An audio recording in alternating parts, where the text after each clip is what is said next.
Are you looking for comprehensive solutions for your performance and automotive needs? Straightline Performance and Automotive is a full-service auto repair shop specializing in race car fabrication, electrical design, chassis setup and alignment.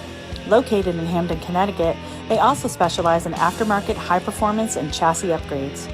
Be sure to look them up on Facebook at www.facebook.com/straightline, STR8LINE, Performance, &Automotive, or give them a call at 203-415-5316.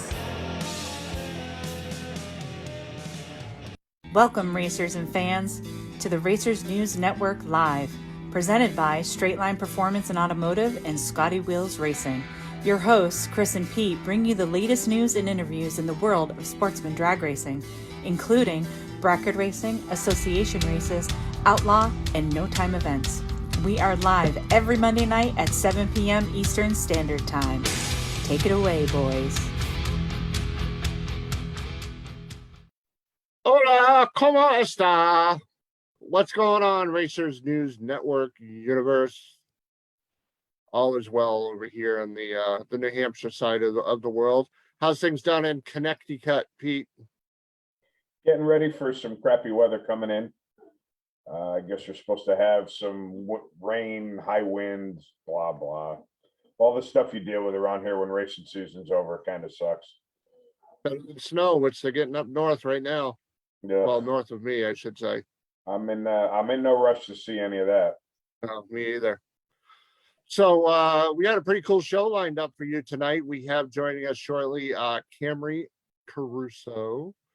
I'm sure most of you have heard that they bought Alex Laughlin's Pro Stock operation, and they are stepping up to the big show. They're going to go Pro Stock racing in 2022, and they're not the only ones, but we'll be talking about that further down the road. We've got some inside information about the world of Pro Stock that is pretty cool. So how's school going, Pete? Not bad. I'm not ignoring you. I'm trying to share this on my page. It's going good. I'm still solo. We haven't hired an instructor yet, but it's good. You know, it's nice to see all the kids back. Even though we're all wearing masks, we're at 100% capacity. So it's good. It's good to be back to somewhat normal. I can't complain. So, unfortunately, basically this past weekend, the season for the Lucas Oil Drag Racing Series is kind of wrapped up on the East Coast. Yeah, because we're talking about Rockingham. I don't have any open results. The open results are like the mystery meat of the universe. They just don't. Yeah, we get them like on Thursday, the week after the race. Yay. Yeah. So, but we do have all the results with the double up for stock and super stock on Saturday. And Pete, why don't you go ahead and kick off the .90 from Rockingham Dragway? We can do it. Rob Keister says it's pouring in Jersey and he's scared. And then he said my name like he thinks I'm going to come and hold him or something. Like 4 feet taller than you. You'd have to I'll look his kneecaps, make sure they're safe. All right. Results from Rockingham. The last divisional for Division 2. And for all the people on the East Coast chasing points, it was pretty much the season wrap up. So we'll start out with Super Comp. Devin Eisenhower defeats Ray Miller. Ray Miller goes red by 4th out and gives the win to Eisenhower, who wins his 7th Lucas Oil Drag Racing Series wallet. And wow, very impressive. I'm sorry, I'm a little slow in reading this, but it's his third one of the season. I'd be curious just to see where he stands in points. It's got to be pretty high up there, I would think, with 3 wins. On the Super Gas, the 990 guys, Rob Kropfeld defeats Rusty Cook. Cook with the starting line advantage, but has problems on the run, and Kropfeld gets the win. He wins his 3rd Lucas Oil Drag Racing Series Wally and 2nd this season. Double up for him. And last but not least, Super Street. Alan, Chris and I tried to figure this out earlier. We're going to go with Kremkaw. That was my guess. Alan Kremkaw defeats Ed Pauly. That guy with the name that we're having trouble pronouncing had a great light and took the win. And that's his first Lucas Oil Wally. Well, now I really feel bad. He won his first race and I can't even say his name. And we butchered his name. Yeah, right. But in any event, congratulations to him and all the other .90 winners from Rockingham. All right, moving on to intermediate junior dragster. We're going to start off with that. Matthew Peterson over Ava Baguette. Matthew 119 on the light, dialed an 895, ran an 893 with an 8. But oh, sorry, I was just trying to figure something out. Now I see it. Ava dialed 895, ran 891 with an 8, so she took too much stripe to give Matthew the win. So congratulations. Let's see. Advanced junior dragster. LeVar Lewis Jr. took the Wally. 055 on the tree, 791 on a 790 dial over Aaron Reynolds, who was 69 on the tree, 796 on a 790 dial in. Lewis Jr. with the starting line advantage and takes the win. Novice junior dragster, Tanner Mockney. 1199, 40 on the tree, ran a 1202 to defeat Corey Reed, who was 105 on the tree, on an 1190 dial, ran an 86 with a 5.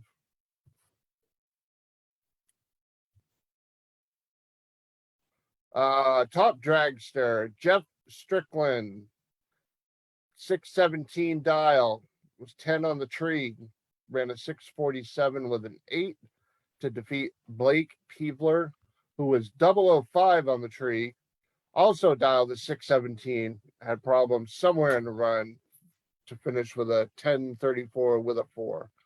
Peebler with a great light, but has problems, and Strickland gets the win. Jeff Strickland wins his 27th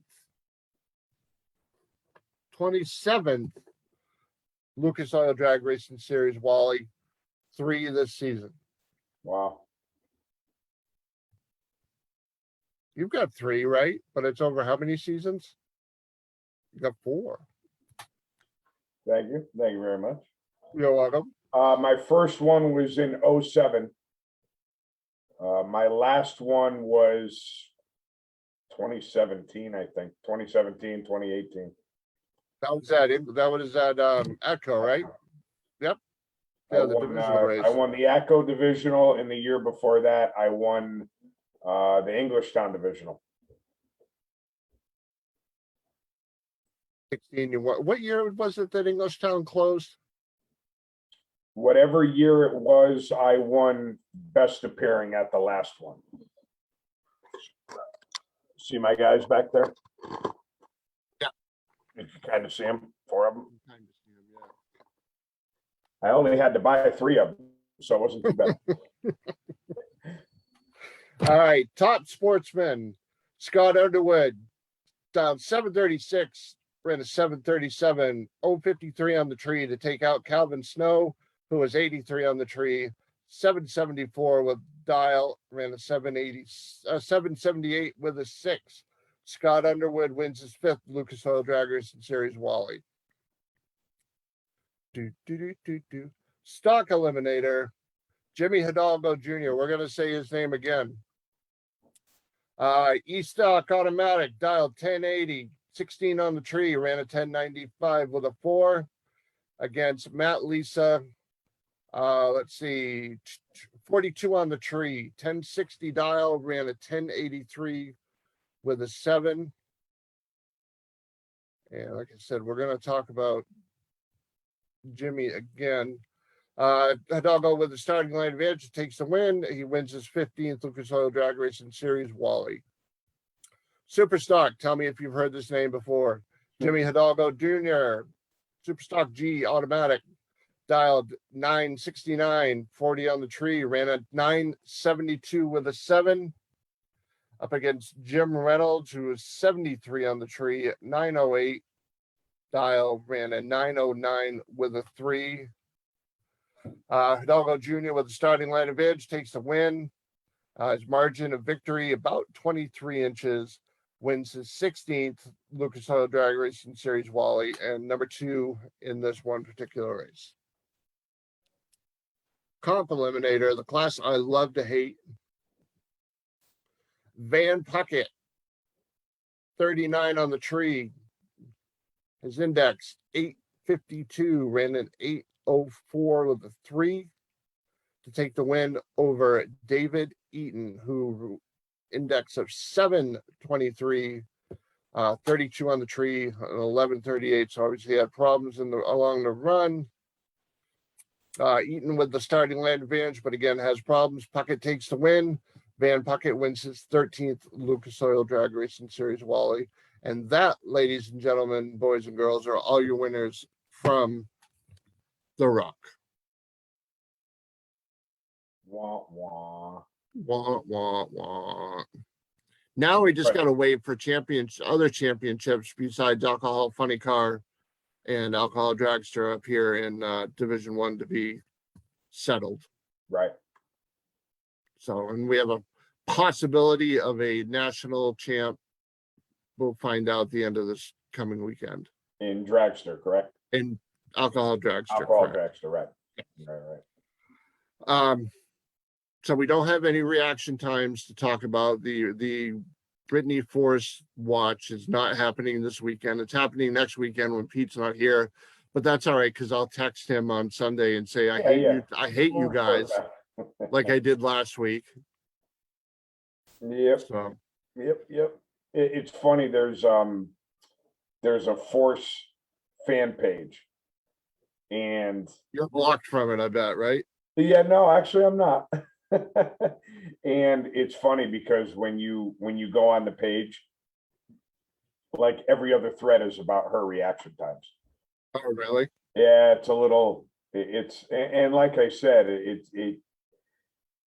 it's not her fault and it's just something with her not meshing with the car, it really would be a shame of the amount of flack that she's getting because, I said it before, her lights are very consistent. They're grouped together pretty well. It's not like she goes out and she bangs out 40s and 50s and everyone could say, there, see, I knew you could do it. Why don't you? I mean, she lives between 70 and 90. I mean, that's just where she is. And man, she is getting some flack about it on the Force. I think it's either Force fan page or Force Forever fan page, something like that. It's a Facebook page.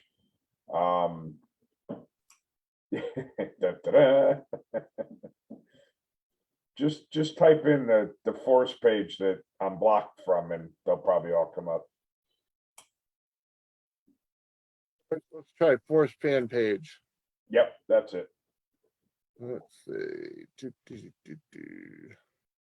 Might not have any this week because they didn't race this week, but before that, it's pretty bad. I also don't know if they took him down or not, too. It's possible. Taylor Iacona said, "How dare you come on when she's not here?" And you know what the worst part is too? When I knew that she was coming on, even though I wasn't scheduled to come on, I was going to do everything in my power to come on because I love her to death. And we had internet issues. It was a disaster, but that's easy. We'll just have her on again. That's right. Piece of- We'll have you on, Taylor, after the wedding. Oh, there So- you go. Yeah, maybe we'll get husband and wife on together.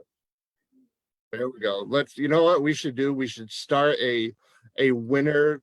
Actually, you know what? A reaction time pool for husband and wife next year. That would be good. Let's see. Thank God my wife doesn't race. She'd kick my butt all over the place. Well, I was gonna say that's the other thing, Taylor. When you were on, she said sounds good.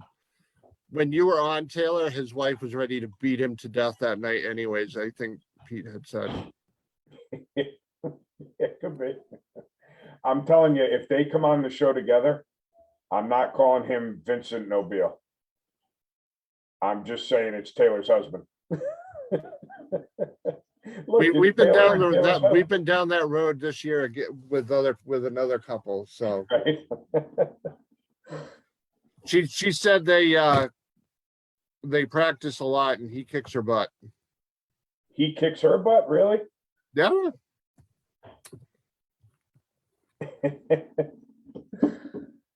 And also, just so everybody knows, we're babbling because we're waiting for our guests to show up. On our Facebook page, Racers News Network on Facebook, I put up the link to vote for the VP Race Field sponsorship. And when I looked last, I believe young Miss soon to be Nobile has the lead in votes. Oh, what's all this about? I'm supposed to be voting on something? I will. Help me out here. Listen, I apologize. I've just been like crazy busy and I'm not even paying attention to what's going on around me. No, we've both been off in our own little universe the past week and a half or so. Let's see. Let me find it.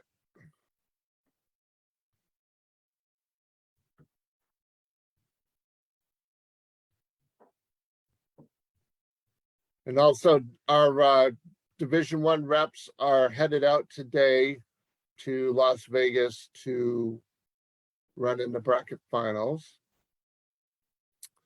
Let's see. All right, here we go. Let me tag you in this, Pete. Taylor just sent a message over. VP Race Fuels, how's the contest going? And she got nominated for the top 40 and now they're voting and she's down in the top 20. Excellent. Or no, they're voting to get down to 20. Yeah, there you go. All right. You are Give me the tagged. link so that I can vote for her. Yeah, you are tagged, my friend. Unless And wait a also, I minute. believe she's in the running for the 30 under 30 too. I was gonna say there's no send me a link, someone. Gary Federico wants a link too. Gary, he's going to put the link on our page. And Yep, I he'll have the tag you link. too. Give me 2 seconds, Gary, and I will tag you in it. There you go. Look at this. Taylor even puts the link up. He- That's why Look at she's her. one of my favorites. She's on the ball. He is. Yep. She is the yes, yeah, she is in 30 under 30. So like I said, we're just kind of hanging out. We're waiting for our guests to show up. Next weekend is the final event on the national event side of the universe in Vegas, 4 wide. I think they're doing 4 wide next weekend, right? How many years has it been since they didn't finish the year in Pomona, with the exception, obviously, of last year? Long time, I think. Yeah, it's got to be well over 50 years, I would think. Well over. Probably before I was a gleam in my mom's eyes. Wow. Yep. So Crazy days indeed. absolutely. All right, so Taylor put the link up, so you'll be getting a vote for me anyway. Yep. So like I said, I tagged you, Pete. I tagged you, Gary. I have it on our Facebook page as well. So you got the motor pulled out, Pete? Now, wait a Now, the minute. cool thing, you're having the Rob Are you- Keister just said they are going to Pomona this year and it's too wide in Vegas. They finished in Vegas last year. So they're going to Pomona. Help me understand what Rob just said. They're going to Pomona, but don't we only have one race left? Or are there two races left? Rob, help us out here, will you please?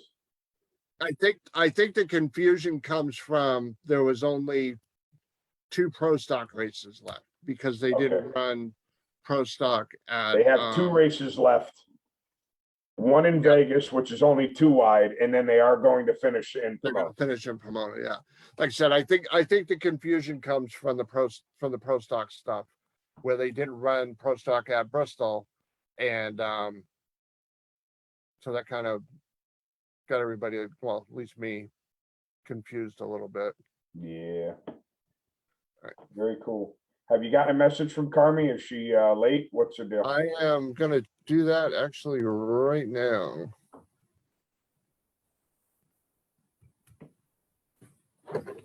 I am, my car will be going to school probably in the next 2 weeks.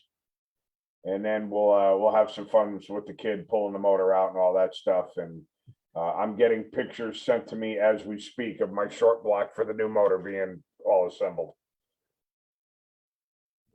I also have all the winter shirts and everything put together. I'm gonna hit the post office tomorrow. For the last 3, guess the number of entries.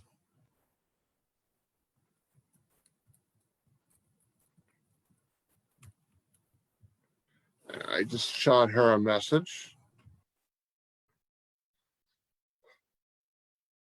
Excellent, excellent. We should get Rob Keister to come on. He's sitting there watching, and he's giving us more information than we even know. And it won't let her log in for some reason. Really?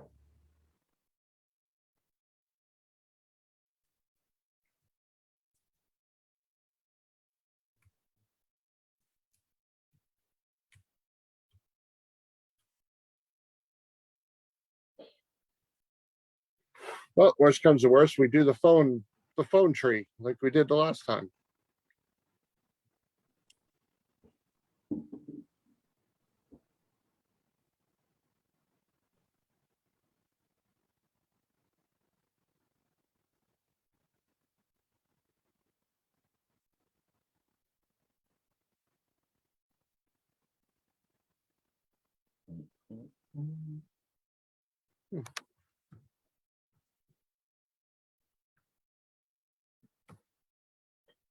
This, we're supposed to have music playing in the background when we're having technical difficulties, right?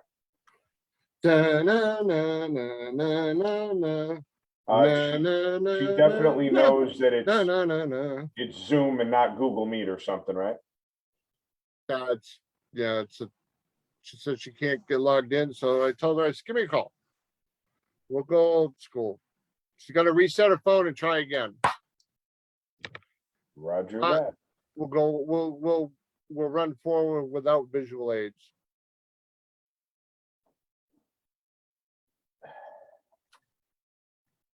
So do the kids know they're gonna be pulling the motor out of the car for you? No, I saved that. What I usually do is the kids that are doing good and paying attention, I'll say, all right, go start pulling that off the car, and then they'll like freak out and they'll go over and start pulling stuff off the car, you know, the headers, whatever. Just kind of gives them a little incentive. Then once the kids realize that if you do good, you get to work on the car a little bit, then it kind of gets them, the rest of them, in the mood. Right. How many kids are in your class, Pete? So I have 18 kids at a time, but because I'm teaching all 4 grades right now. We have 2 kids at a time, so I'm averaging between 34 and 36 a day. How many seniors do you have? 16. Here we go. Phone call time. Phone call. Put you on speaker. Hello, CAMRIE. Hi, how are you? Good. Hang on 2 seconds here. I'm going to put you over by the speaker on my phone and just do a quick little sound check. If you could please. Welcome, racers and fans, to the Racers News Network Live, presented by Straight Line Performance and Automotive and Scotty Wheels Racing. Your hosts, Chris and Pete. We are, if nothing but professional here. Could you tell it's the end of the season? Really? All right. Pete, would you please say hi to CAMRIE CARUSO? How are you? Can you hear him all right, CAMRIE? Yep. All right. How's that sound on your end, Pete? Sounds okay over here. All right. So we have joining us tonight via cell phone, a little bit of a Zoom glitch, which whatever, it happens. No big deal. There's always a way around things.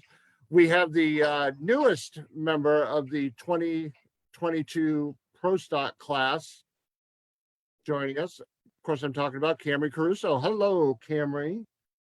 Hi, how are you guys? Good. So, what made you take the plunge?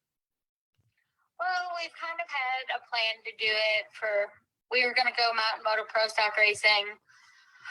And then everything kind of just fell into play to go full on NHRA Pro Stock Racing. So we just decided to give it a shot and go for it. And everything has kind of fallen into place since that decision has been made.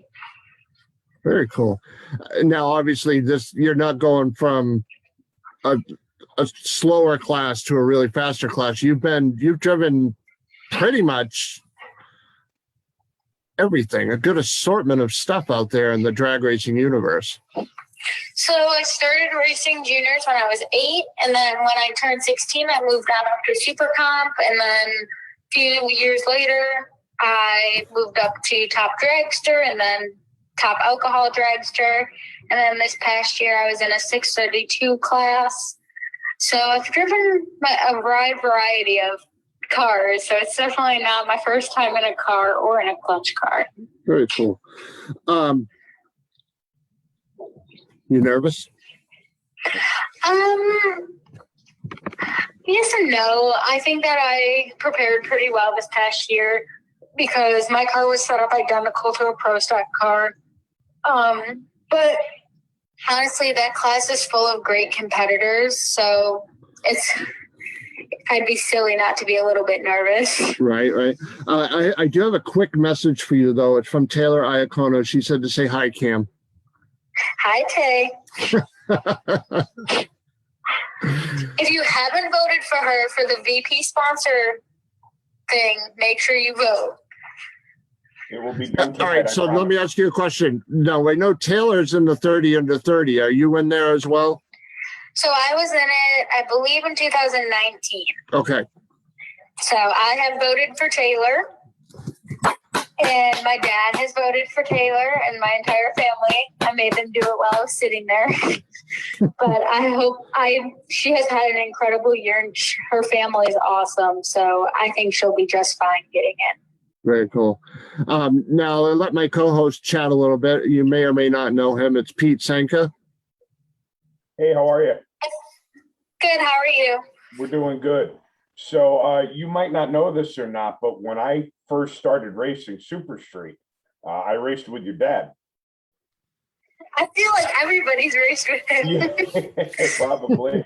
Yeah, he had the 70 Chevelle, and he was just about the fastest guy in Super Street at the time. Definitely was in Division 1. And yeah, I remember my first .90 race was at Englishtown, and I want to say I got there on a Thursday night or early Friday morning. We did our time trials, and then we all hung out at the CARUSO trailer, and all I could think to myself was, wow, so this is divisional racing. This is pretty cool. Because Mark definitely know how to throw an after party after the racing. That's for sure. He definitely does know how to do that. He definitely, from as far as I remember, we've always been the hangout pit after the hours as the race is done. But he sure has worked his butt off during the day at the races this year with my 632 car, and he's an awesome racer. So I'm thankful that I get to learn from him. Yeah, it's always cool from a spectator standpoint when you could see people move on to bigger and better classes, and it's kind of like rooting for the hometown hero. I watched Mark with his fast car, and he dabbled in Pro Mod and NHRA, and it was always cool to be able to watch and see someone that you know. I have a guy from Hamden, which is the town that my shop is in, who raced pro stock motorcycle a couple years ago, and he even won Indy. Hall is the last name. So it's always cool when you know someone and they're moving on and they race with the pros. It's fun to root for someone you actually know. It's honestly a dream come true to even get the opportunity, and I'm definitely thankful for my dad and grandpa who have made it all of the opportunities possible and all of the marketing partners that have helped us get this far. Because you never really think you're going to be able to go pro stock racing. I'd be lying if I didn't say I'm just a touch on the jealous side. It's definitely a dream awesome come true, and it's crazy. So who's marketing partners? Who's helping you out with this endeavor? We have a bunch of them, and we will be releasing most of them right after SEMA. Excellent. And will you guys be attending PRI this year? We will be at PRI, yes. Excellent. Good stuff. Now, with this new operation, are you guys going to make the move to Indianapolis, or are you going to stay based in New York? The shop is actually based in Denver, North Carolina. It is the former Gray Motorsports shop, and I will be making the move later this week. That's a beautiful area. I used to live in Concord, just outside of Charlotte, so it's a great area. It's pretty from what I've seen of it so far. Absolutely. Now, do you have plans to run a partial schedule, full schedule? We are going to run all 18. Fantastic. Good stuff. Now, are you already, is there a special license for pro stock? It's just a pro stock license. So you make because I had different classes already, I just had to make crossover runs. Nice. So you're all licensed and ready to go. I am all licensed. I got licensed about a month ago. Fantastic. Where did you make your license runs? Virginia Motorsports Park. Very cool. It was right before the Pro Stars event. Now, you're strictly going to focus on pro stock for 2022. You're not going to dabble in the other stuff. You're going to keep your mind grinding on slamming gears. As far as I know, but plans change quite frequently. So we'll see. I don't foresee us doing anything but focusing on the pro stock deal for quite a few years, but you never know. Right. Plans change all the time. Right. Well, very cool. Well, we're hoping that pro stock will be in New England this coming season, and we can come over and shake your hand and introduce ourselves. That would be awesome. I love that area, so I hope they do put us there. Cool. Go ahead, Pete. Is the schedule out yet? I feel like it's not out yet. The 2022 schedule is out, but they have not decided what classes are going to be where yet. I gotcha. Yeah, because I remember looking at the national event in New Hampshire and seeing that I got to take a couple of days off from school to go because it's early in June and I don't get out till mid-June. Yeah, they haven't released. I believe they're probably going to release it after the last race of the year. but I'm not positive. Yeah, don't they usually, I mean, SEMA is usually the big release for all the stuff, right? Okay, yeah, I believe that will be probably when they release it. Excellent. I'm not sure though. I know there is an NHRA booth. Yeah. So. Well, you'll be able to get copies of it when you go to PRI, Pete. Yes. Yeah. No doubt. Yeah, it'll definitely be released by PRI. Yeah. So Very what's cool. it like knowing that you're going to race pro stock and the schedule's out, but Thank you you. don't know what tracks you're going to be going to? Is it driving you just a little crazy? Not really. I'm excited for the new tracks that we'll be able to visit, and then we'll also hit a few that we've already been to, but I know that there's some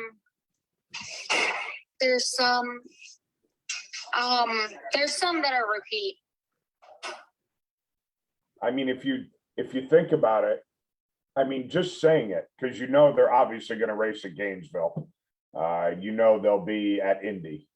I mean, do you ever just like say, oh my God, I'm going to be racing pro stock at Indy? I think it'll hit when we actually start testing. I don't know that it's fully hit yet, but hopefully when we start testing, it will. That's pretty awesome. Obviously, we wish you nothing but the best of luck. I appreciate it, and I will definitely look forward to hopefully coming to Epping. One last question for you, CAMRIE. Obviously, you've raced against a lot of people, a lot of different tracks, but is there anybody that you're kind of in the back of your head going, cool, I get to race against this person, next year in pro stock? Probably Erica. She's done amazing for the sport, and she's accomplished more than anybody could imagine. Fair enough. Good stuff. Well, very cool. Awesome. Thank you, guys. You're very welcome. Thank you for coming on for a few minutes, hanging out with us and talking pro stock. And obviously, best of luck in 2022. And actually, if people want to check you out, check out your racing, where can they find you, either on Facebook or on the internet? CARUSO Family Racing on Facebook and Instagram, and then CAMRIE CARUSO Motorsports is also on Instagram. Very cool. Well, again, Awesome. Thank you, guys. you're very welcome and congratulations. Best of luck, and you're going to do amazing things. Thank you. Have a good night. All right, you Take too. care. You do the same. Bye-bye. All right, very cool. CAMRIE CARUSO, everybody. Pro We'll have to stock. get her back on at some point when all the cameras are working and all that good stuff. Yep, absolutely. Wait till the season gets rolling. But yes, Rob's going to be on the 8th, Pete. Okay. Yep, So- he's on November 8th. And our good buddy, Wayne Del Monte, is going to be on the Monday of Thanksgiving week. I think that's 22nd. So I spoke with him the other day. We're getting ready to do season wrap up, sadly. So Very cool. So we'll run down the point stuff once everything wraps up. I mean, I don't know if there's anyone that's going to travel out to Vegas from around here for chasing points, but once that's done, peek at the entry. Let's take a quick look at the entry list, shall we? See if there's anybody who's local. I did put it out the other day to ask where Joe Santangelo was, and a couple of people said he's working. So obviously it sounds like it's over for 2021 for him. yeah. Let's see. And Rob said that he's hoping he'll have his schedule ready to go by the time he comes on the show. I guess he's just waiting for one more confirmation, and then his schedule will be set. Yeah, he's got a couple of at least one, possibly two special events that he's really looking forward to talking to. All right, so let's run through the numbers real quick for this weekend in Las Vegas. Top Fuel Dragster, 20 entries. Funny Car, 19. Pro Stock, 18. Pro Stock Bike, 17. Pro Mod, 12. Alcohol Dragster, 23. Let's take a look at Alcohol Dragster because we do know some people there. Let's see who all is entered. Obviously, Jackie Frick is entered in Las Vegas. If she wins the national event in Vegas, she will take the national championship in Top Alcohol Dragster. Looking for the obvious names. How many cars do they take? Do they take 16 in Top Alcohol Dragster? At a national event, I believe the answer is yes. Karen Stalba is entered. So we have the two of the big hitters from the East Coast that are out there. Yeah, because there's no quota for alcohol, at least that they have listed on there. No, they don't have a quota. They just have a 16 car. Yeah, if 100 cars show up, they do time trials and take the top 16, I believe. Right, yeah, the fastest 16. Yep. Alcohol Funny Car, 17. Let's again take a look and see. Give me 2 seconds here. Well, Doug Gordon, who's pretty much plowed through the field this year. Sean Bellemere, same thing. Bellemere actually won the championship in the Midwest Drag Racing Series in Top Alcohol Funny Car. Oh, cool. Yep.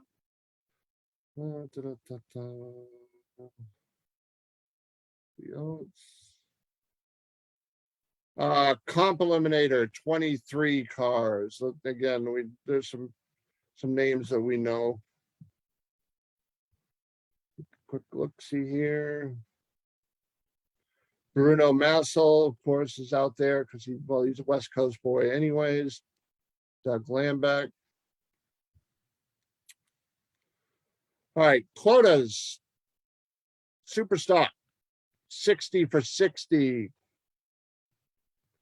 Let's see if any of the usual suspects are in there.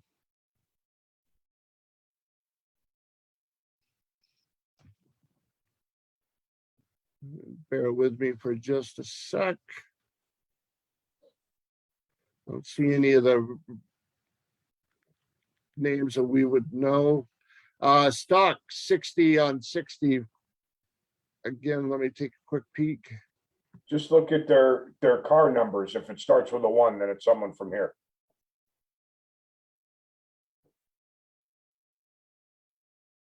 Adam Strang, Todd Hoven, Tom O'Laughlin. That's it. Adam usually makes the trip out there with his stick shift Firebird. Super Comp, 60 is the quota, 62 is the entry. Super Comp.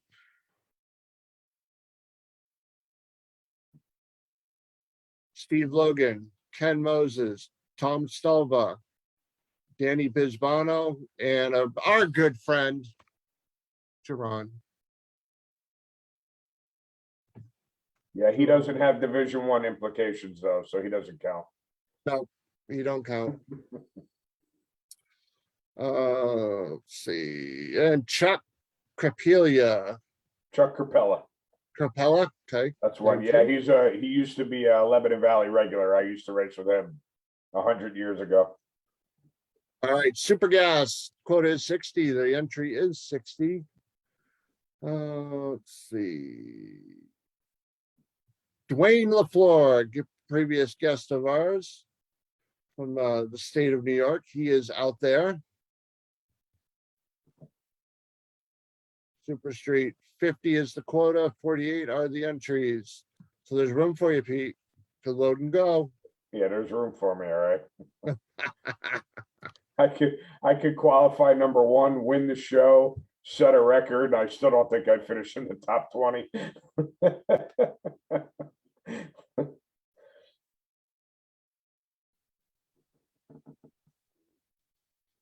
Larry Payton Sr. in Super Street. Factory stock, no quota, 21 entries.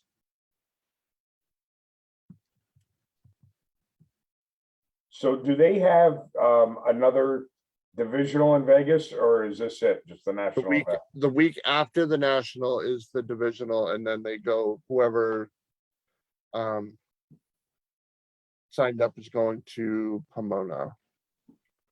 And So then we won't know, we won't have a tally on our points until at least that's over. Yeah, for at least another week and anybody out there chasing. Yeah, essentially another 2 weeks. Right. Because typically they don't, at least it seems like they don't update the points till, originally they were trying to have them done by like Tuesday, I think. Right. No. The issue is where they are. So one thing I've noticed is that, let's say you have a divisional in at Maple Grove, and then the next week is the off week. They're back in their office on Mondays, Tuesday at the latest, and they Right. update the points right away. But sometimes, especially when they have a race out west, if they have personnel from Division I out there, then they usually don't get updated until they get back into the office. So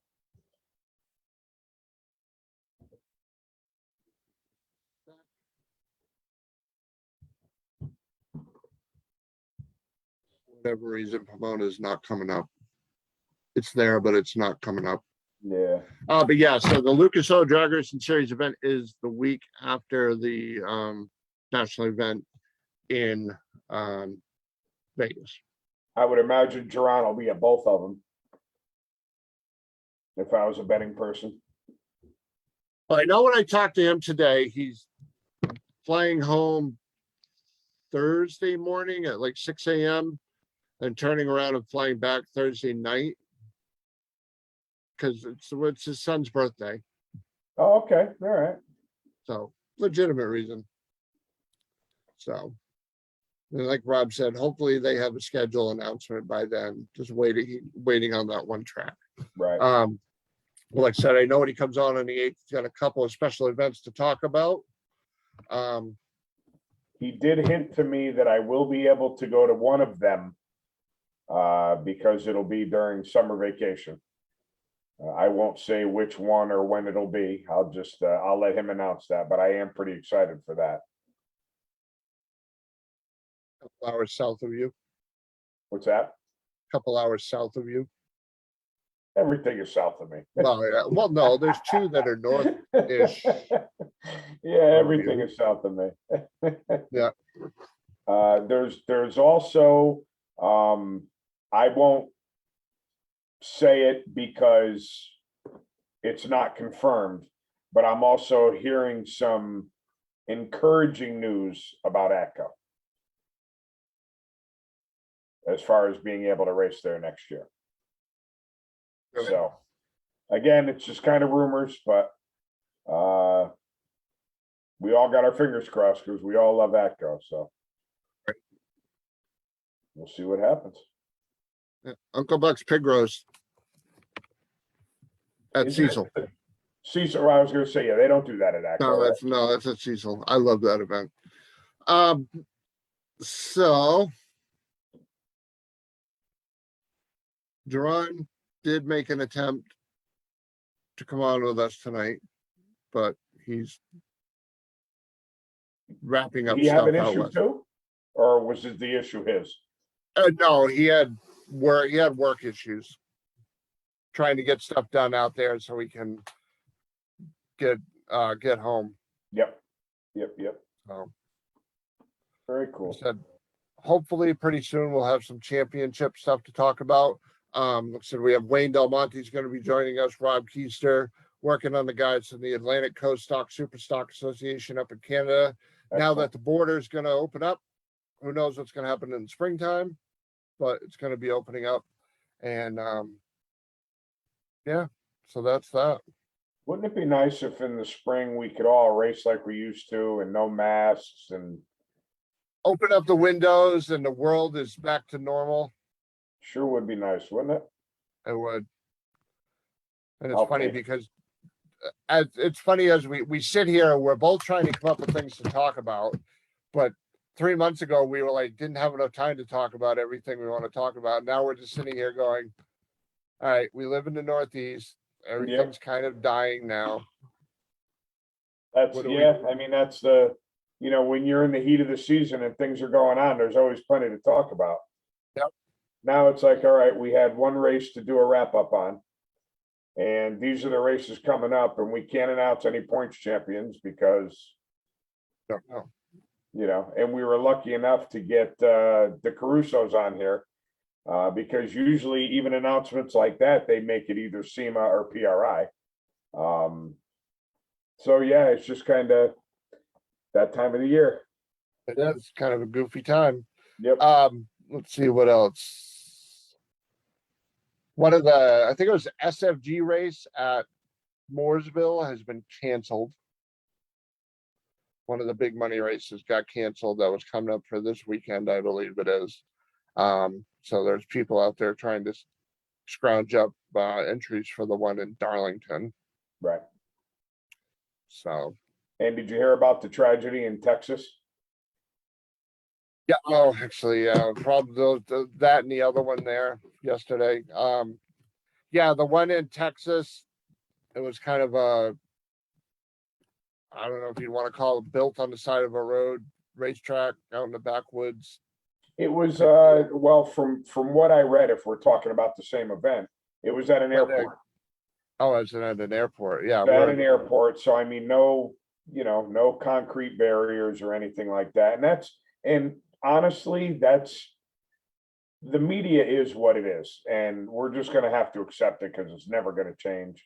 But when they say drag racing, I don't know. I mean, not so much with that event, because I guess technically that was, but when something like that happens with a couple of goofs on a highway, exit doing it or something like that, and they call it drag racing, it makes me crazy. Because, you pull into a weekly bracket race at your local track, or you go to a divisional or a national event, that's drag racing. That's what we all spend thousands of dollars on a year. Okay. We don't go to an airport strip and say, okay, this is a drag race and no prep. And these guys don't even make a pass down the race surface in full throttle because they can't, because it's not safe. It's not prepped.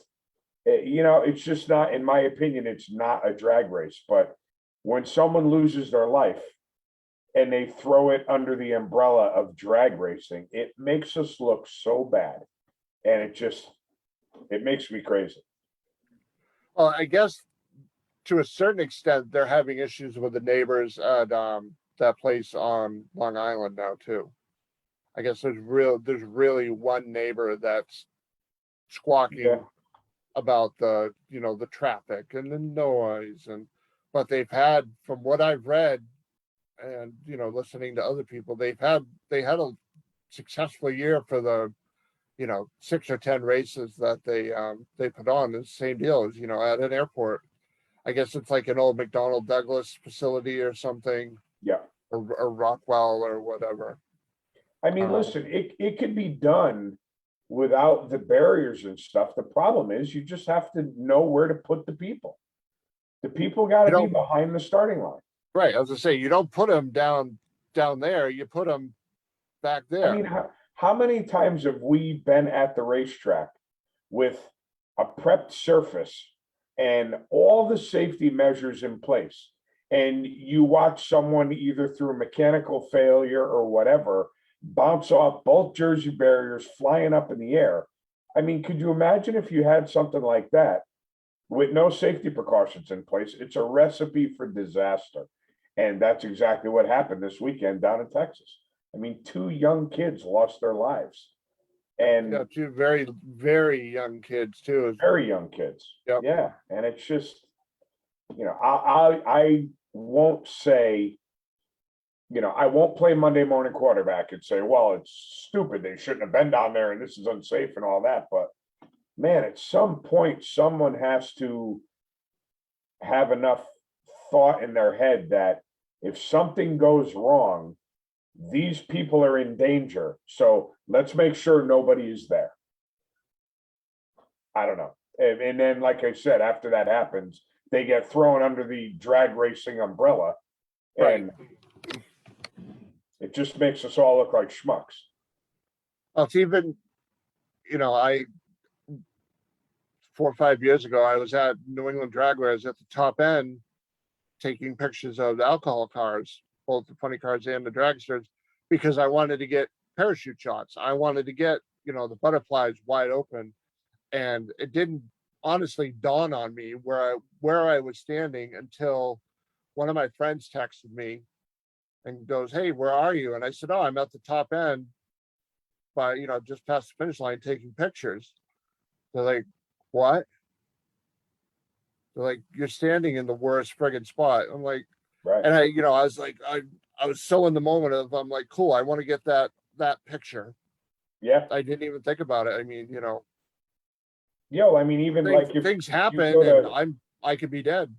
if you go to Epping and if you're standing on the starting line on the right-hand side, they park people not along the Jersey barriers and it's in the shutdown, but you still, I mean, if your motorhome is like this, up against close to the Jersey barrier and the cars are coming at you, and you're sitting in your motorhome watching, it's like, woo, they hustle. And you know, like I said, you got those Jersey barriers in place to help keep you safe. But could you imagine being in a spot like that with no protection? I don't know, it doesn't make a lot of sense to me. I think it was the Friday of one of those events when I was taking pictures. I happened to be back at somewhere closer to the starting line, and one of the alcohol dragsters had an accident, and the rear tire delaminated, and you know, stuff happened, and if I remember right, he bounced off both sides of the guardrail, and you know, I think he ended up either on top of or just about going over the rail on the right hand side. Yeah. And you know, I didn't even think about it, but I'm like, cool, I wish I was down there taking the pictures. Right. You know, Yeah. hindsight is what it is. Yeah, right, yeah. And actually, Rob just corrected me. I said Epping. It's not Epping, it's Atco, where they park you up against the Jersey barriers in the shutdown. Yeah, at New England, it's obviously pit side, just past the last set of grandstands. Right. You are able to park against the chain link, but you're still got again, quite for a bit. whatever it's Right. worth. Right. At Atco, you pull right up to the Jersey barrier. Yeah. You've actually got the racetrack on one side. You park here and the return road's on the other side. Then you're like right in between them. Yeah, but down there, they're like, I don't know the exact number, 20, 25 feet away from the Jersey wall. Right. At New England on the pit side. Yep. So. Yeah, but, so obviously prayers and well wishes to the families that were affected by that tragedy. That's an absolute shame. Hope to God you never have to hear another story like that again. And unfortunately, we also have to talk about, well, we don't have to, but Jim Head Racing lost one of their crew members in an accident just outside of Indiana, Plainfield, Plainburg, something like that. Yeah. I don't know all the intimate details of what happened, but it was, I think, 3 tractor trailers, 2 of them hit head on or something, and the driver of the Jim Head Racing transporter passed away. Before they announced, and it's funny how you look at stuff when reality sets in. Before they announced that the driver had passed, or before I saw it anyway, they had said that the racing operation was a total loss.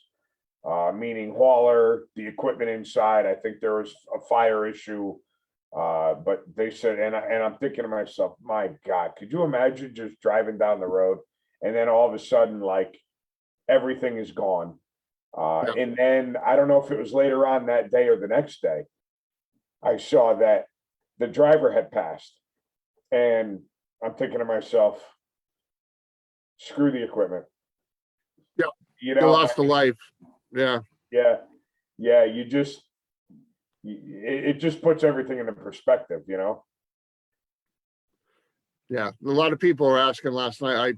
I got confirmation of it from another friend who's got connections to the nitro field, nitro funny car field, and she told me about it and sent me a link, and I put it up, and I had people asking me the name, and I even if I knew who it was, I Right. wouldn't have put it up, you know, because who the hell I knows got the if, name from Ron Capps put up a Facebook post.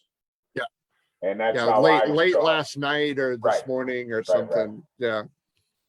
But yeah, I mean, I'll God knows I'll talk about anything. I don't really care, but something Right. like that, no. Yeah, no, No way. I'm with you on that. I don't need to be the news breaker on names and stuff like that. Let other people handle that. We could talk about the situation, Yeah. our feelings, how we feel about it, you know, rest in peace, all that stuff. But we don't need to be breaking names on something like that. That's for sure. But yeah, I mean, I can't imagine, like you said, you know, drivers cruising down the road, you know, going to wherever the race, and you know, shit happens, Yep. And it did. and everything's gone. Unfortunately. Yeah, I mean, you could see in one of the pictures that there was a fairly good fire. Right. I don't Yeah, it know if looked it like was the his, Jersey barrier, or it was the guardrail. Looked like it was. the guardrail, or the Jersey wall, and part of the road got pretty well cooked. Yeah.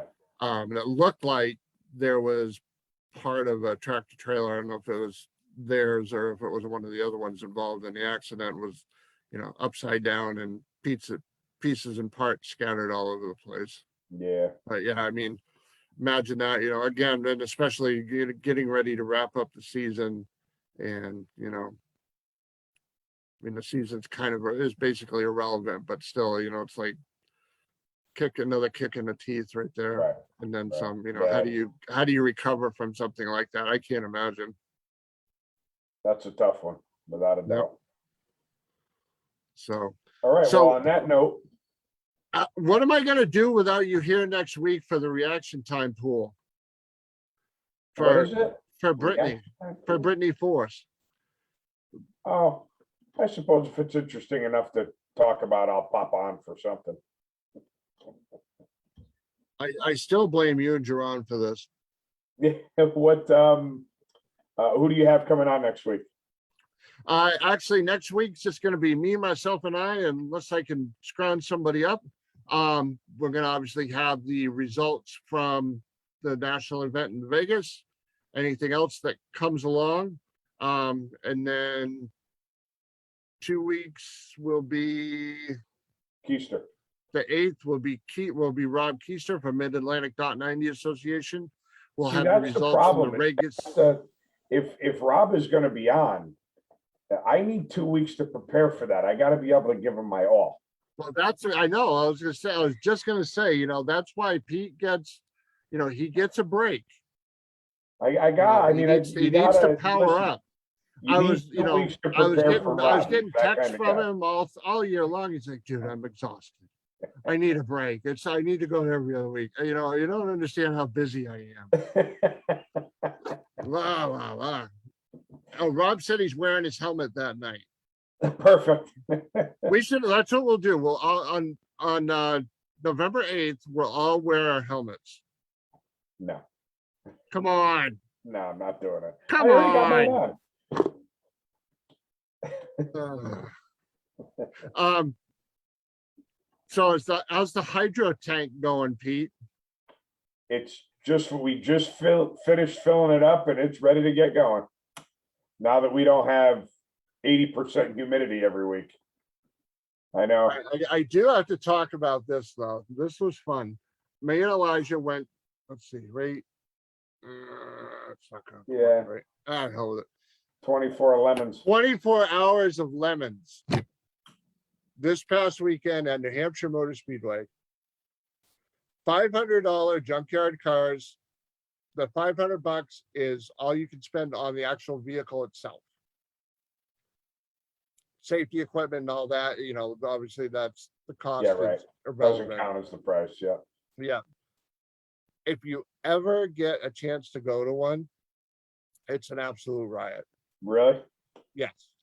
It's not actually 24 hours solid of racing, like, you know, the Rolex or Le Mans or you know, stuff like that.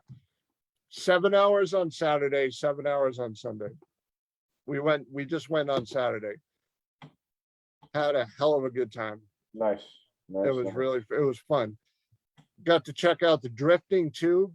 If you hate tires, yeah, that's the way to go, right? drifting is the way to go. If you actually want to pull out your credit card and buy thousands of dollars worth of Falcon to Xena tires and just go absolutely literally watch your money go up in smoke, drifting is the sport for you. I'm a little disappointed because they have drifting up at Lebanon Valley. And usually like when you go up on a Friday afternoon, they have their drifting on Friday night. And you go up there and you watch it and you watch that Friday night, then obviously you race on Saturday or Sunday. And for some reason, whenever I went up there on a Friday night, they didn't have it. But last year we saw it for the first time and I was like, these guys are nuts. Who's banging off barriers? I mean, they're absolutely nuts. Drones flying around on top of them, getting video. And it's cool to watch. And like I said, I'm a little sorry I missed it this year, but it's pretty fun to watch. Where do they do the drifting at the Valley? They do it. Do you know the parking lot where they have the tech lane? Yes. They do it in that parking lot. Really? So if you're standing in the parking lot, to the left is the clubhouse and the circle track. Yeah. And in front of you is the grandstands. Yeah. That whole parking lot right there. Oh, wow. But yeah, if you just want to go piss away a couple $1,000 on tires, drifting is the sport That's for what you. do. Tires and brake pads. And those the power that those cars are putting out is ridiculous. Oh, without a doubt. There's a guy there with one of those little short wheelbase Dodge Ram mini pickup things. Yeah. And I think that had a hairdryer in it that was the size of your head and my head combined. And that's all you could hear was that turbo winding up. Wind it up and spinning the tires. And blowing off. Yeah, whenever you get, whenever you hit boost. But yeah, it was fun. If you ever get a chance to check out 24 Hours Lemons, they have it at Thompson Motorsports Park. They actually have it all over the country, but in the Northeast, they have it at Thompson. They have it at Loudon, and they also have what used to be called Chump Car, but it's now called Champ Car. It's the same idea, just on a little bit higher of a level. Yeah. So cool. Yeah, it was fun. My kid had fun. I had fun. So 24 Hours of Lemons. Who the hell thought we'd talk about something like that on a drag race? Yeah, no, you got me on that one. All right, my man. I'm gonna go watch my soap operas. Yeah, go take a shower, watch your soaps, get some sleep. And Aaron said, "What's up? How you doing, buddy? Sorry it took us so long to acknowledge it, but we're talking about really important stuff here." Yeah, lemons and drifting, man. That's all that good. All the nothing to do with drag racing on the drag racing show. Absolutely. But racing is racing, though. That's right. All right, my man. Have a good night. All right, Pete. Have a great night. We will be back. I will be back next Monday night at 7:00 Eastern with all the results from Vegas. And you never know who may or may not join me. We're out of here. Have a good night, everybody. You're racing next week in Vegas. Stay safe. Enjoy your trip. All the Division I reps that are headed out there and all the reps from all over the country headed out to the bracket finals in Vegas. Hope you have a safe trip and I hope you have a great time racing. We'll talk to you next Monday. Thank you to CAMRIE CARUSO for coming on and hanging out with us for a few minutes, talking a little bit of pro stock racing. Best of luck to you, young lady. Have a great night.